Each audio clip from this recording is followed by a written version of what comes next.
Hello everyone and welcome back to Chronos Plays Disco Elysium. Today, yeah, I guess we're still going through some stuff in here, right? Because I honestly don't know what else for us to do.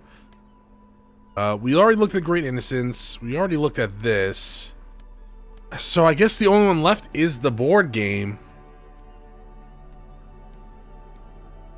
That true? I mean, there's gotta be something I'm missing, right? Or maybe not, because we did do a lot of exploring. And we did do a lot of stuff last night. You know, I do have one slot left, or one skill point left. Maybe I could open up a slot and maybe learn one of these bad Larrys. He says hi. Gain one empathy towards Kim. That might be useful. Everything else is a debuff, though, except for this one, which is nothing. I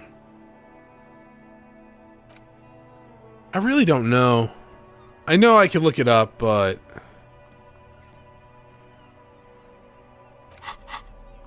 And I've also been given a list before in the past. Probably just save it for future use. I got a lot of authority. Probably level... Oh, visual is almost up there as well. Well, almost maxed out, I should say.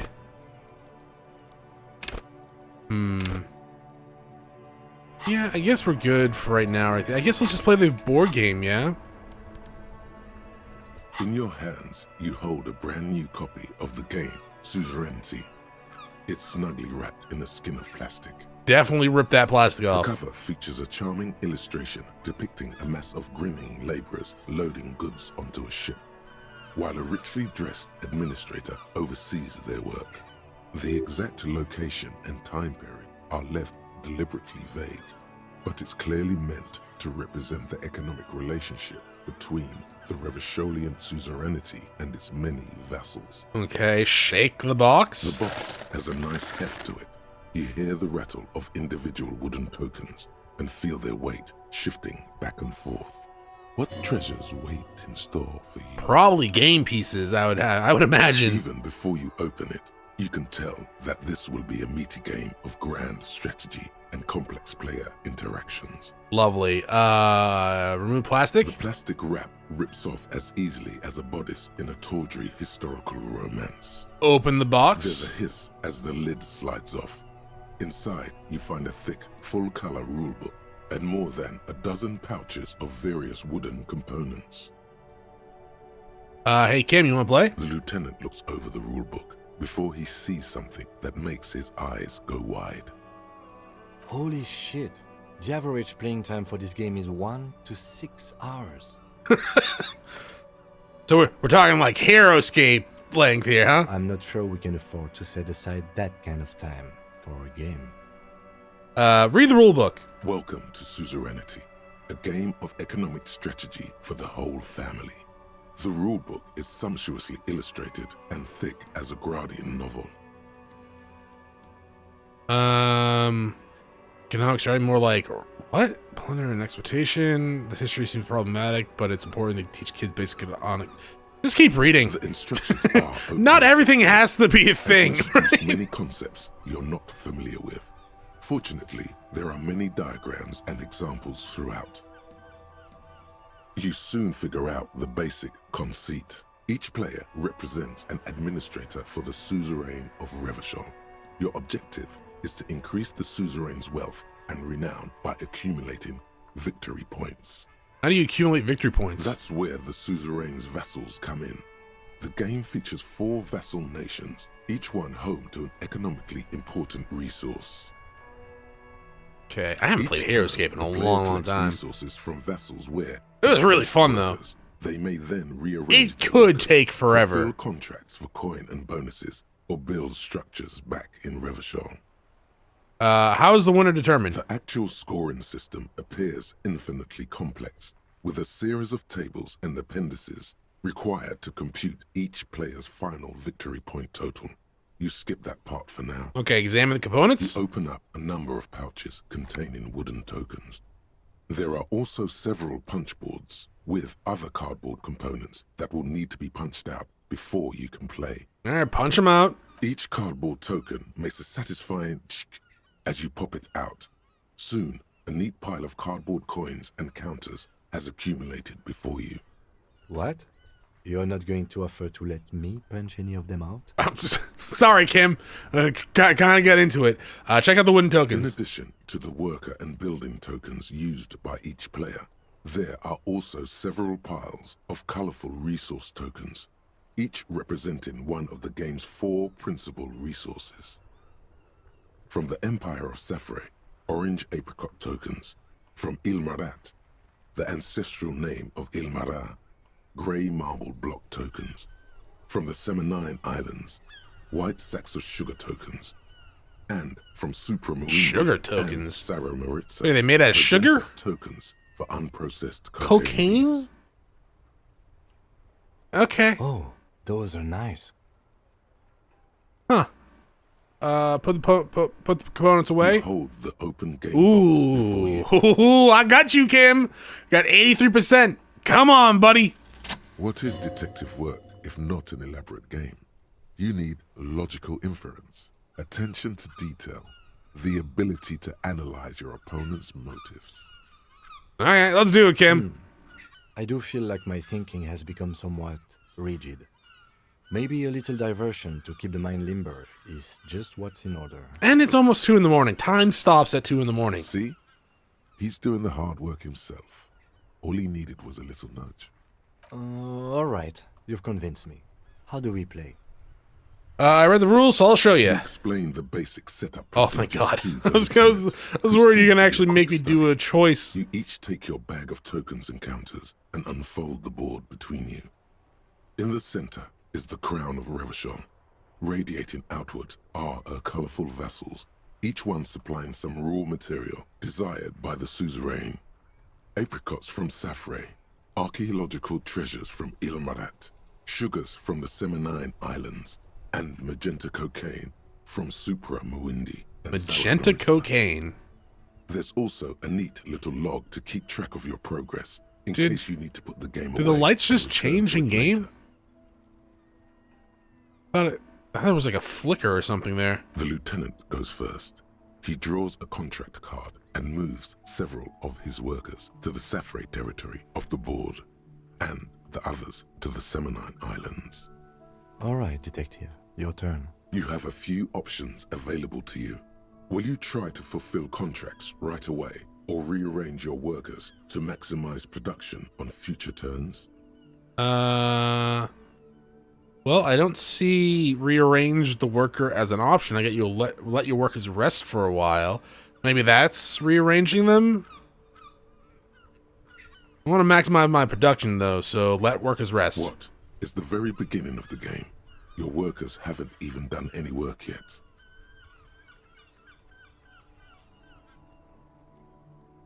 Then why the fuck isn't an option, right? Let them rest anyways, There's no then. concept of rest in suzerainty. Workers have to work. You produce a handful of archaeological treasures and a smattering of other resources. Meanwhile, the lieutenant spends 2 of his sugar and 1 of his apricot tokens to complete his contract card. He is rewarded with 4 coins and a round wooden token that he places in the center of the board. That's a market. It's worth 2 victory points. Cool. I'm not. We're playing a game. I'm not gonna be like, grrr, I messed up my turn. I glower silently, I guess. The lieutenant returns your baleful look with a satisfied grin. Glancing over the board, you see several possible strategies.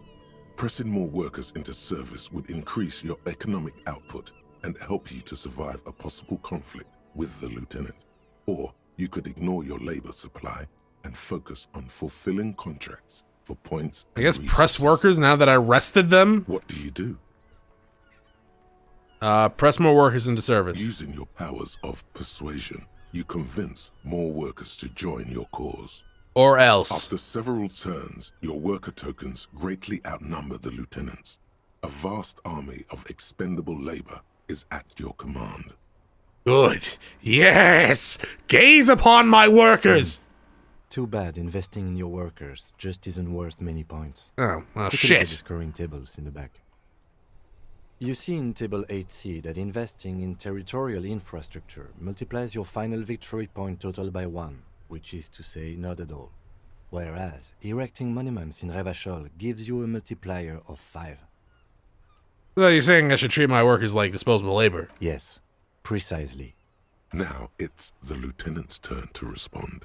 He moves aggressively onto the Safre territory. Soon, his workers are producing a steady supply of extremely valuable apricots. For several turns, you struggle to respond to the lieutenant's burgeoning apricot empire. Eventually, you relocate the majority of your workers to Supremawindi and Saramoritz. So you're saying I'm gonna where they lose? begin producing a bumper Is crop that what's gonna happen? I'm gonna lose? You draw a new contract card. According to the text, there's an aristocrat willing to trade a large supply of cocaine for a number of coins and access to a rare bonus.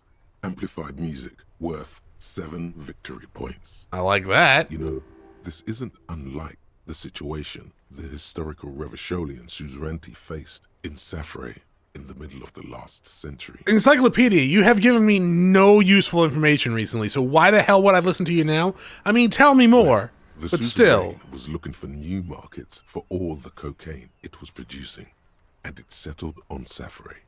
By introducing cocaine into Safre under exclusive contract, the suzerain created an extremely valuable captive market for an extremely addictive product. Yeah, that's fucked up, but what does that have to do with the game? If you could somehow get the lieutenant's workers addicted to your cocaine, you could not only make them less productive, you would also force the lieutenant to pay you for your cocaine tokens. Okay, is that even part of the game, though? Yes, you can.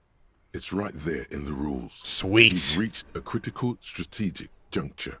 How do you respond to the lieutenant's aggression? Rock and roll, baby. Go for the contract. Sorry, Kim, you're not gonna like this. Introduce lieutenant's workers to cocaine.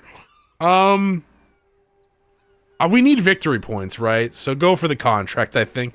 But I guess we could fuck with his workers, but he already has, like, a lot of stuff, yeah?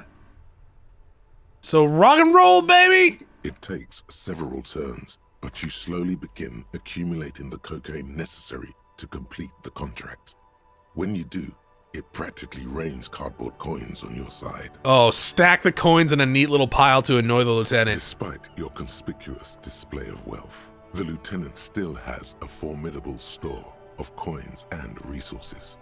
The end game is upon you. How will you spend the vast resources you've acquired for the glory of the suzerain? Okay, so I'm assuming getting his workers addicted to cocaine probably would have helped more draining his resources. Flipping through the manual, you find the most expensive structure in the game, the Revacholian victory column, worth 12 victory points. If you can successfully build it, victory would be all but assured.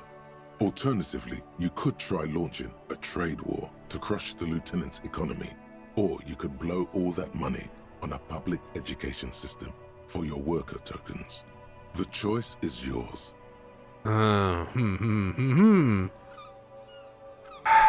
Public education. Well, we're at the end game, right? I feel like the public education thing for the workers probably would have benefited at the beginning of the game, right? I don't know what it does. You said blow all your money, so I'm assuming it would do nothing at this point. Kim already has a bunch of stuff, so going to a trade war probably would just fuck me over.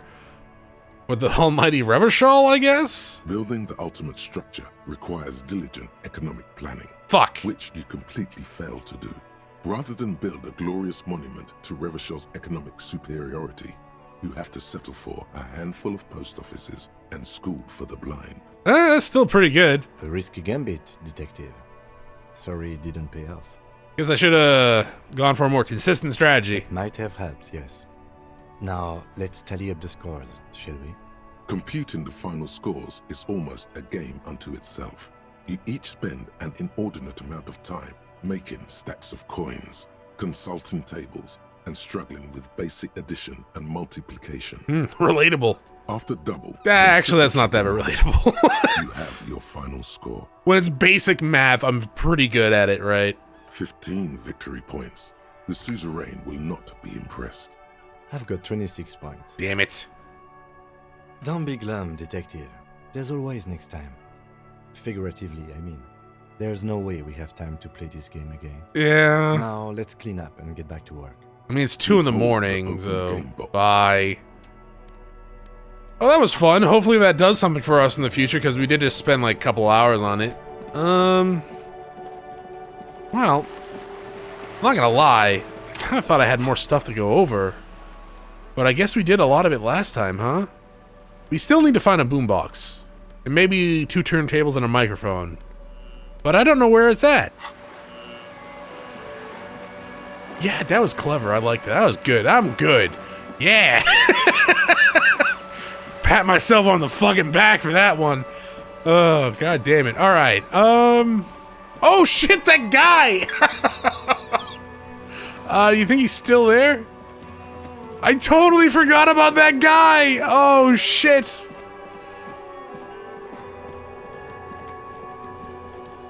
All right. Well, he didn't say like at 11, right? He said he'd be. Oh, there he is. Hey, buddy. How's it going? I didn't forget about you, I swear. Gendarmerie, you found me. His slender figure is backlit by city lights, its distant streets and motorways flashing like diamonds. What the fuck are you talking about? No, it's not.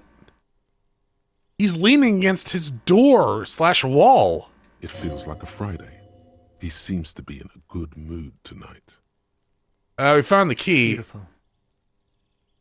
So tell me, are you here to make things right again? That's what I'm aiming for, yeah. Beautiful. I have some good news for you. My Sunday friend is visiting me tonight. I told him about you and he'd like to say hello. Step in. He's already waiting. By the way, really digging the view. That's why I chose this place. Martinez is special, isn't it? I guess. Wait. Suddenly you are digging things? Oh, sorry about that. Yeah, what? I'm not that hungover anymore, probably. It's not Friday. It's technically Wednesday now, right? Wait, Friday tonight? It does feel like the end of the week. It's so magical. The white falling against the black. I mean, I guess. To be fair, I barely know what day of the week it is sometimes myself. So, you know, ever since my mom had a brain injury, her memory's not all that great. So a lot of the times she's like, oh, it's Saturday today, right? I'm like, no, it's Tuesday. And she does that pretty much almost every day. Either it's Saturday or Sunday. But when it becomes the weekend, she's like, oh, it's Monday today, right? I'm like, no, it's not. It's Saturday or Sunday. But yeah, no, time definitely, or days of the week definitely hold very little meaning sometimes in this house. Why would I want to meet your friend? Trust me, you do. All right. That's nice, but I don't have anything to tell you. It's my friend you're looking for, not me. Okay. He takes another drag of his unfiltered cigarette and looks around. It's getting dark and the neighboring windows have lit up. Getting dark? What do you mean? It's 2 in the morning. Downstairs. It's already crosses the dark. yard, disappearing into the bush. That one of those Hogwarts teachers? Besides, I've got to run. I just messed up saying teachers. I don't know He's how. going to leave you alone again. That's sad. Run where? To the city. In the Beautiful city. night. All right. All right, bye. Ooh.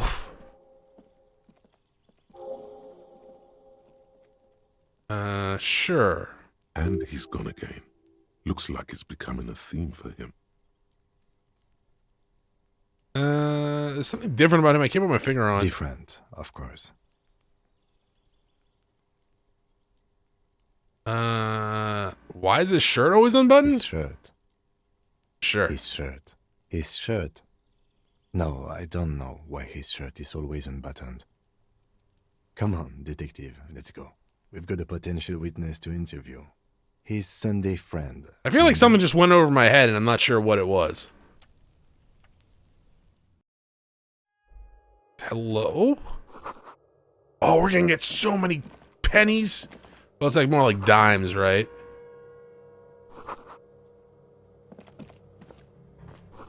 What's in here?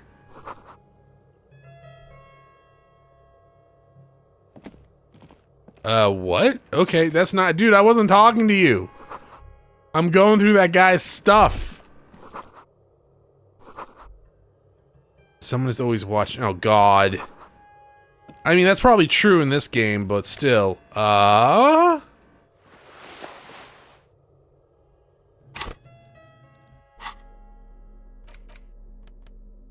Suggestion, logic. Okay.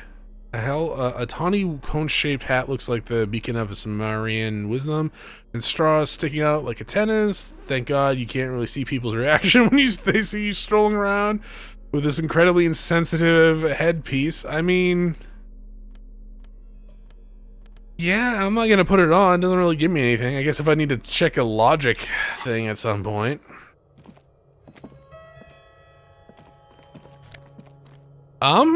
Why? Party Dragon Silk Robe. Why does this guy have this stuff? That's a good amount of bonuses. This sleazy, silky bathrobe is a vibrant blue. In vibrant blue features a roaring dragon on its front, ready to take off in the night. A red belt that has been provided for fastening. It's culturally insensitive, but only for people who are not from Seoul. The real Solonites probably don't care. Was this an overcoat? It's an overcoat. Okay, so this is conceptualization. Drama and electric. Okay. I mean, this is a look. Kim! Yes? Never mind. Hi. You have acquired the robe. Keep it, officer. It looks good on you. Thank you. You shouldn't be seeing him in an intimate setting. For some reason, you feel this man is your superior. Superior, but he's not in the command chain. And then he's not my My superior. name is Charles Vildrouin, and I am an official with the coalition government. I work for the Institute of Price Stabilité on assignment from Sur la Clé. Okay. I heard you talking to my friend outside. Very good. Super. I am here to assist you in any way possible. No, first ask an innocuous personal question to get the interview off on the right foot. That sounds like a horrible idea. Yes, make it clear you're the one setting the terms here. Show him. Jesus Christ. Yo, check out this robe though. Doesn't it look good on me? Oh, we got it from an atelier in the East Delta Commerce Center. Personally, I think it's a little culturally insensitive. Oh, absolutely, but the probably. material is great. Says it in the description, so I'm assuming it is. Now out of business. That's really all I can tell you about it. That didn't work at all. The lieutenant takes out his notebook and nods to you to proceed. Okay, you actually witnessed the lynching? I'm sorry to say I did, officer. Is it because you did it? Start from the beginning if you don't mind. Officer, it's very difficult to describe what I saw that night. It was so surreal to me, like in a play. What do you mean, like in a play? It was just so strange. I could barely comprehend what was happening. I was on the balcony when it happened, getting some fresh air. I remember that first they came in, carrying what looked like a body. And then I saw all the surrounding windows go dead, one by one. That's when I understood. I should not be seeing this. Interesting, okay. Sounds like the victim was unconscious, or at least incapacitated. Can you describe them? I couldn't see their faces well, and there were quite a few of them. But they were very loud and very Martinez. Let's just say that the laboring classes can get rather expressive with their profanities. How many of them were there? I couldn't tell you exactly. Less than 10. Maybe 8? Okay. The lieutenant sends you a sharp look at the mention of that number. Were any of them huge, like 200 kilograms huge? It's a giant you're describing. No, they were all quite human. As far All as I quite could human. What happened next? tell. I went back inside. Were you able to see anything from inside? Officer, the yard was pitch black. There was nothing to see. but I could still hear their voices. They were threatening to kill that poor man. Okay, if they couldn't see anything, I don't think asking if they were men or women, or I mean, I guess from the voices you'd be able to tell that, but ethnicity probably wouldn't be that easy to All do. men, I presume. But again, I couldn't see very clearly. But we are fairly certain the lady driver was present. Are you sure at least one of them wasn't a woman? It's possible, officer, but I cannot say with certainty. It was very dark, you must remember. Okay, what ethnicity were they? I believe they were mostly white, though I believe I saw 2 Aeropagites among them. I don't know what And that I'm quite is. certain that one spoke with a Mesk accent. What happened next? Well, that's the strangest part, officer. Nothing happened. It was oddly quiet for What do you mean nothing happened? Eventually, their shouts died down, and that was all. There were no gunshots, no celebratory shouts, no anything. Why didn't you call the RCM? You're right, of course. That is what one is supposed to do in such circumstances. I was simply in shock. I'm afraid I don't have anything else to add. About what time was all this happening, approximately? All I can say is that it was late. So let me get this straight. You didn't actually see witness the hanging itself. No, I didn't see the corpse until the following day. Okay, well, I guess thanks for your time. Of course, anything I can do to assist the RCM. So what are you doing here? The coalition is only looking out for the price stability. Inflation is a killer, like a heart disease blocking the normal circulation of the economy. It must be controlled. The economy impacts the entire international community, which is why it requires international oversight. Okay, but what are you doing here? I'm pretty sure he's getting laid. Well, I'm renovating it. It is an interesting project.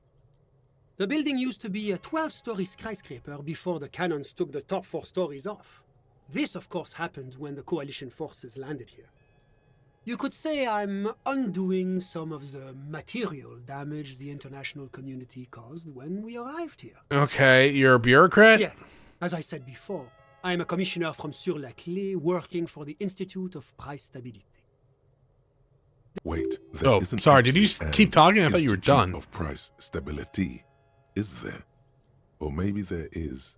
God, it's impossible to understand whether someone from the moral intern is joking or not. What is this international community? La Communauté Internationale is what Revacholians colloquially call the coalition. In other words, the nations that stopped the disaster of the revolution. Okie dokie. And what do I call the coalition? Probably Your the coalition. employer, technically speaking. The governing authority of Revachol. The RCM is but one part of this provisional administration. Okay, what is the price stability? It is the most important thing. That doesn't tell me anything. It's the central goal of any sound monetary policy. Maintaining the price stability is essential to maintaining high levels of economic activity, which is essential for maintaining high levels of employment, which is essential for maintaining the social stability. Basically, it makes sure the price of bread doesn't change. Oh, good. I like bread. Précisément. Too much inflation, bread becomes too expensive. Too much deflation, it becomes too cheap for bakers to produce. That's why the Institute of Price Stability works to keep inflation just below 2%. 2% of what? Not too far below, no. Too below is also bad. Below, but close to 2%. Okay. Coalition believes in the importance of informing the public about the benefits of the price stability. Transparency is one of our principles. Every Would you like company any says that, information and they're 90% never, 90% of the time, they're never transparent. Just give me the leaflet. A sound monetary policy is essential for addressing uncertainty. Stability is the raison d'être of the moral intern. It's the reason why I identify as a moralist. Oh, shit. Oh, shit. He's the same as me. But I don't have my leaflets on me today. Boo. That's too bad. You can always call our information line. Making information available is part of the moral intern's commitment to transparency. Okay, I've heard about this moral intern before, but I want to know more, I It's guess. the International Organization for Moralists. Hence, Moralist International. The Institute of Price Stability is just one of its many mind babies, as is the coalition. What? Okay. Turn the camera so I'm hearing what I'm hearing is that we're more moral intern bitches. Oh, so we're actually working for the moral intern? That doesn't seem too bad. I have no idea what to respond to this. I guess that's not too bad. There are more nefarious powers to work for than Yeah. He dude just said he's a moralist, so I'm assuming he's a moralist. But of course. Am I a moralist? Well, do you value freedom? Do you believe in a normal, stable world governed by democratic values? Kim, are you a moralist? Me? I'm a lieutenant of the RCM, dedicated to maintaining law and order in Ravachol. A very moralist answer.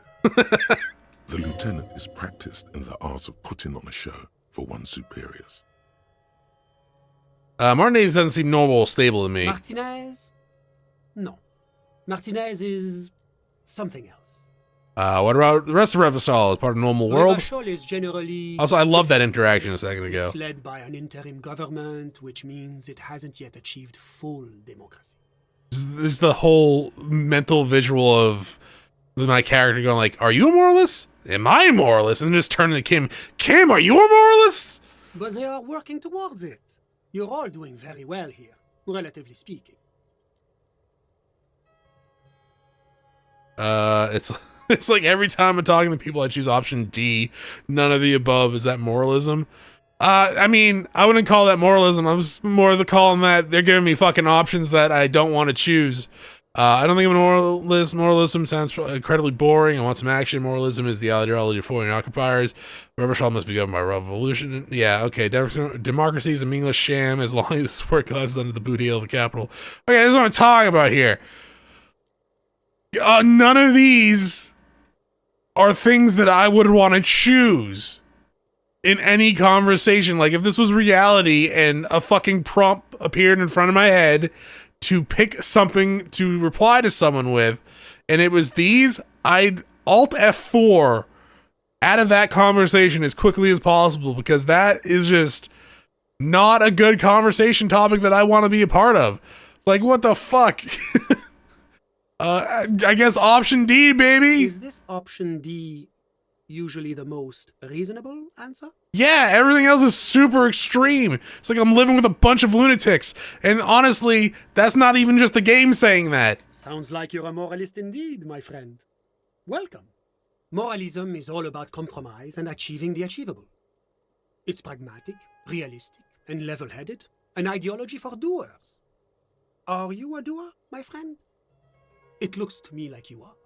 I can do a spinning kick. It's pretty good. Enough of this delightful political interlude. Was there anything else you wanted to ask? Tell me more about Sur-la-Clef. What's there to say? Sur-la-Clef is a modern... I mispronounced that, apparently. ...that measures very high on the Human Development and Freedom Index. Mostly, though, it's known as the executive heart of EPIS. Moreover, it is a great sponsor of less emerged countries.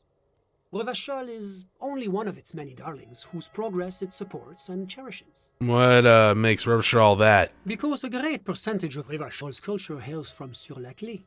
Its language, its people, its cuisine even. Or at least in the downtown La Delta area. Jamrock and other parts of the international zone have been mercifully spared of Sur-la-Clef's love for meatballs and mashed potatoes. I have not... Well, that's not true. I have had meatballs relatively recently. I made meatball subs. But they weren't like great meatballs. They were just frozen meatballs that I bought at the store and put some sauce on. Still really fucking good.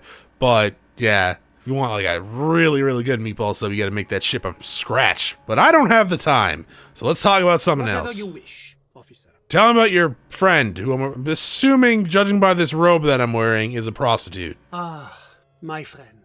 My friend is a good young man. His family immigrated here from Kedra, and life has not been easy for him. But he understands the importance of education. He has taken his future into his own hands, and that's all that matters. Okay, do you call your junk his future? Just asking. What's Kedra? Kedra is a candidate member of APIS. But, between you and me, their potential membership is a more contentious issue. Okay, what do you mean? That it's never going to happen. They entered negotiations in 21, and it's been pending ever since. Oh, yeah, that was a long time ago in this world, wasn't it? That doesn't tell me anything about Kedra itself. Is it? Oh shit! I did not mean to hail myself, but oh well. Is it warm in there, cold, something in between? It's also known for its mandarin trees and dust storms from Supramundi. Kedra's an emerging market, but it still has a long way to go. Maybe that's why my friend's menage decided to emigrate. Yeah, how do you even two become friends? How did any of us become friends? Bad things happening on the Insulindian Isola? Oil platforms ablaze in the night?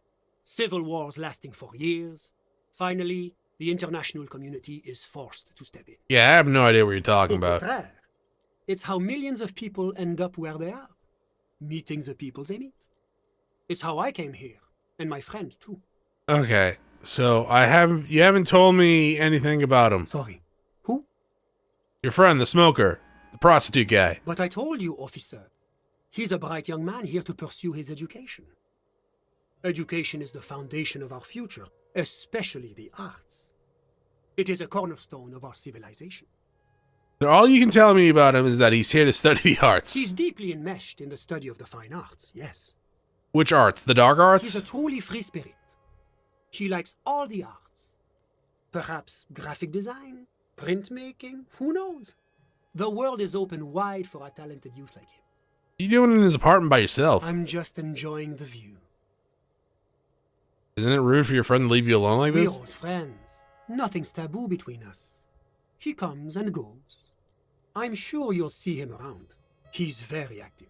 I bet. I'm all ears, officer. Alright, I gotta go. A moment, officer. Do you have everything you need from me? I'm afraid we won't have the chance to speak again once. Well, I had no other options, man, so... Oh, why can't we talk It's later? against diplomatic best practices for an official in my position to be discussing murders with local militiamen. And I'm pressed for time. After you leave, I should be leaving as well. That's not the real reason he's so apprehensive. Men in his position shouldn't be seen loitering around in underprivileged young men's apartments in the middle of the night. I mean, yeah. Yeah. Absolutely, yeah. But, thanks for the heads up. Am I leaving? I already asked you. Everything was grayed out. I mean, I guess I could go through some more of that other stuff and, pick some of the options, but some of the other options I didn't want to pick in begin with. So, thanks for the heads up, but my work here is Of done. course. I'm glad I could help. Oh, autosaving, huh? Alright, cool beans. You just say random stuff to yourself, right? Oh man, I am flashing this light right in your eyes. That's it for this episode. Thank you for watching. I will see you all next time. Have a great day. Bye.